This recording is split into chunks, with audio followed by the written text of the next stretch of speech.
اور ناظرین اب آپ کو دکھائیں گے یونیورسٹی میں ہونے والی انوکھی مہندی۔ یونیورسٹیز میں تعلیم کے ساتھ ساتھ غیر نصابی سرگرمیاں بھی جاری رہتی ہیں، جن میں تقریری مقابلے، قومی نغموں کے مقابلے، سپورٹس ویک وغیرہ شامل ہیں۔ لیکن آج ہم آپ کو دکھا رہے ہیں ایک ایسی انوکھی مہندی کی رسم جو کسی گھر یا ہوٹل میں نہیں بلکہ یونیورسٹی کے کیمپس میں منائی گئی، جہاں ڈھول کی تھاپ نے ہر کسی کو رقص پر مجبور کر دیا۔ آئے دیکھتے ہیں۔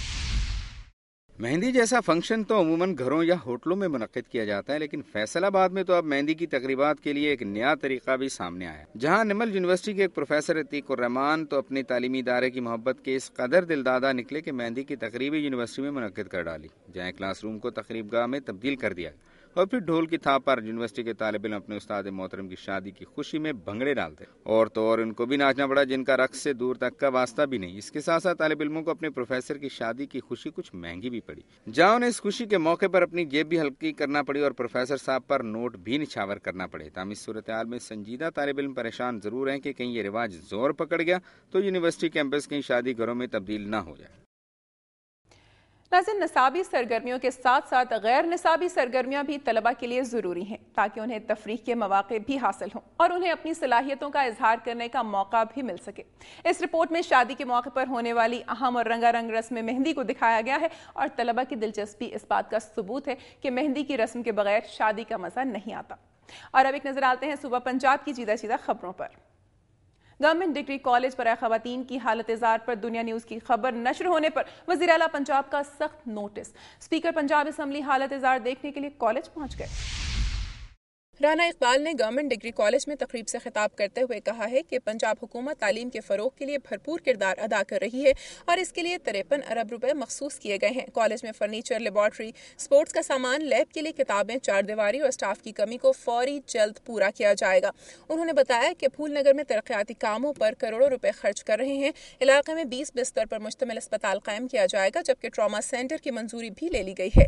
نیوز کا تو پہلے بھی شکریہ، انہوں نے وہاں جب ہم اس کالج تھے سیکنڈری اسکول کی بلڈنگ میں تھے تب بھی انہوں نے ہمیں بہت سپورٹ کیا، اور یہاں تک ہم آئے ہیں تو وہ پھر بھی ہمارے مسائل کے لیے ہمارے پیچھے آئے ہیں، ان کا بہت بہت شکریہ۔ مسلم لیگ قات کی رہنما اور رکن قومی اسمبلی ماروی میمن نے کہا ہے کہ قصور میں کروڑوں روپے مالیت سے تیار ہونے والا ٹریٹمنٹ پلانٹ شہریوں کے لیے وبال جان بن گیا ہے۔ لوگ انتظامیہ کی غفلت کی وجہ سے کینسر کے موذی مرض میں مبتلا ہو رہے ہیں۔ مسلم لیگ قاف کی رہنما اور رکن قومی اسمبلی ماروی میمن نے کہا کہ قصور میں کروڑوں روپے مالیت سے تیار ہونے والا ٹریٹمنٹ پلانٹ قصور کے شہریوں کی زندگیوں کے لیے خطرہ ہے۔ ٹریٹمنٹ پلانٹ کا دورہ کرتے ہوئے ضلع انتظامیہ اور ٹریٹمنٹ پلانٹ سے وابستہ انتظامیہ پر سخت تنقید کرتے ہوئے ان کا کہنا تھا کہ انتظامیہ کی غفلت کی وجہ سے قصور کے شہری نہ صرف کینسر جیسے موذی مرض میں مبتلا ہو رہے ہیں بلکہ ٹریٹمنٹ پلانٹ سے نکلنے والا پانی دریائے ستلج میں جا کر پورے پاکستان کو متاثر کر رہا ہے، جس کی وجہ سے آبی حیات تیزی سے ختم ہو رہی ہے۔ انہوں نے کہا کہ انڈیا سے آنے والا پانی بھی زہر آلود ہے۔ انہوں نے کہا کہ وہ قصور میں عوام کی آواز پر یہاں پہنچی ہیں اور اس مسئلے کو وہ قومی اسمبلی میں بھی اٹھائیں گی۔ لیکن جو کمپلینٹس آئی ہیں وہ یہی ہیں کہ یہ 24 گھنٹے نہیں چلتا ہے اور اسی وجہ سے یہ ساری بیماریاں، لنگ کینسر ایکسیٹرا پھیل رہا ہے اور لوگوں کی صحت جو ہے متاثر ہو رہی ہے۔ ان سے میری ابھی ملاقات ہوگی اور زیادہ بہتر طریقے سے بات چیت تب ہو سکتی ہے۔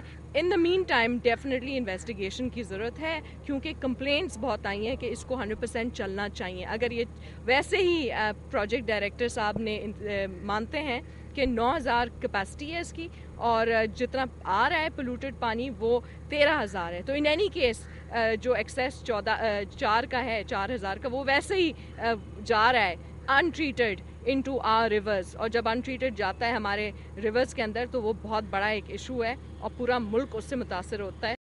دریائے سندھ کے کنارے واقع ملا منصور اور گرد و نواح کے سیلاب سے متاثرہ افراد کا حکومت کی طرف سے امداد نہ ملنے پر احتجاج۔ متاثرین کی حکومتی امداد اور نقصان کا ازالہ نہ کرنے پر حکومت کے خلاف نعرے بازی۔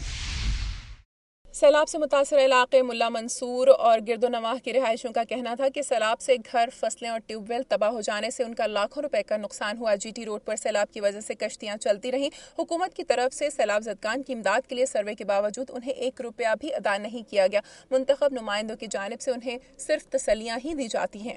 محمد اسحاق سکنہ ٹھنڈی ویرو کا کہنا تھا کہ علاقے میں باغات تباہ ہو گئے۔ دیگر متاثرین نے بتایا کہ ہمارے گنے اور مکئی کی فصل کے علاوہ گھر بھی گر گئے۔ انہوں نے امداد کے لیے نون لیگ کے رکن قومی اسمبلی شیخ آفتاب احمد اور رکن صوبائی اسمبلی کرنل ریٹائرڈ شجاع خان زادہ سے کئی بار ملاقاتیں کی، لیکن اب تک امداد نہیں مل سکی۔ لوگ ہیں ان کو خفیہ طور پر ان کو ملے ہیں، اور باقی یہ جتنے 85 گھرانے تقریباً متاثر ہوئے ہیں ملا منصور میں، ابھی تک ان کو سرکار کی طرف سے کچھ نہیں ملا ہے۔ ہم شہباز شریف صاحب سے درخواست کرتے ہیں، اپیل کرتے ہیں کہ وہ اس بات کا وہ نوٹس لے لیں۔ جو اس چیز نے کرنے نقصان ہوا انہوں نے کسی نے بھی نہیں ملا، کم از کم 115 خاندان ہے اس گاؤں نے، اور پوری حضرو تحصیل نے ہر ایک مل منصور گاؤں ہے جو متاثر ہوا ہے۔ میرے پاس تقریباً 150 کنال زمین ہے، میرا پھولوں کا کام ہے، تو ادھر سیلاب آیا تھا تو سارے باغ تباہ ہو گئے، تو گورنمنٹ نے کچھ نہیں دیا ہے۔ ہر وزیر کے پاس ہر جگہ دوڑ بھاگ کی ہے۔ عرصہ تقریباً 10 سال سے، سن 2000 میں بنا تھا، دوبارہ میں ان لوگوں نے مجھے الیکٹ کیا، تو یہاں میں نے دیکھا کہ ہمارے ساتھ جب فلڈ آیا اتنی زیادہ زیادتی ہوئی، یہ مکان آپ دیکھ لیں، یہ زمینیں دیکھ لیں، ان لوگوں کا اتنا زیادہ نقصان ہوا کہ ان لوگوں نے خود اپنا تھوڑا بہت ازالہ کیا، لیکن حکومت نے ان کی کوئی سپورٹ نہیں کی۔ اور اب آپ کو لیے چلتے ہیں شور کوٹ کینٹ میں پرائیویٹ کالج کی فرسٹ ایئر کی طالبہ عائشہ نے فیس کی عدم ادائیگی پر ٹیچر کی ڈانٹ سے تنگ آ کر زہر کھا لیا۔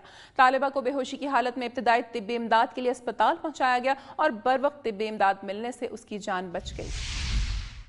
پرائیویٹ کالج کی طالبہ عائشہ کو بے ہوشی کی حالت میں اسپتال پہنچایا گیا، جہاں بروقت طبی امداد کے باعث اس کی جان بچ گئی۔ اس حوالے سے گفتگو کرتے ہوئے عائشہ کا کہنا تھا کہ فیس کی ادائیگی میں تاخیر پر انتظامیہ اسے تنگ کرتی تھی، ذہنی اذیت سے تنگ آ کر خودکشی کی کوشش کی۔ اس نے بتایا کہ وہ غریب ہے اور اسے پڑھائی کا بہت شوق ہے۔ عائشہ کی والدہ نے کہا کہ اس کی بیٹی کو کالج والے تشدد کا نشانہ بناتے تھے۔ وہاں پہ پرنسپل وہ کوئی نہیں تھے، ٹیچر بھی نہیں کوئی بات سن رہے تھے، تو ہم خود اٹھا کے لائے ہیں۔ وہ انہوں نے بہت تشدد کیا، میڈم نے کوئی بات نہیں، میڈم نہیں سن رہی تھی، تو ہم خود اٹھا کے نا ہاسپٹل لے کے گئے ہیں پرویز ڈاکٹر کے پاس، تو انہوں نے پھر ٹریٹمنٹ کی تو پھر بچے کو کچھ ہوش آیا۔ وقت ہوا ایک بریک کا، جس کے بعد آپ دیکھ سکیں گے 3 غیر ملکی کوپیماؤں کی ٹیم نے دنیا کی 13ویں بلند ترین چوٹی گشا بروم 2G کو موسم سرما میں پہلی بار سر کرنے کا اعزاز حاصل کر لیا ہے۔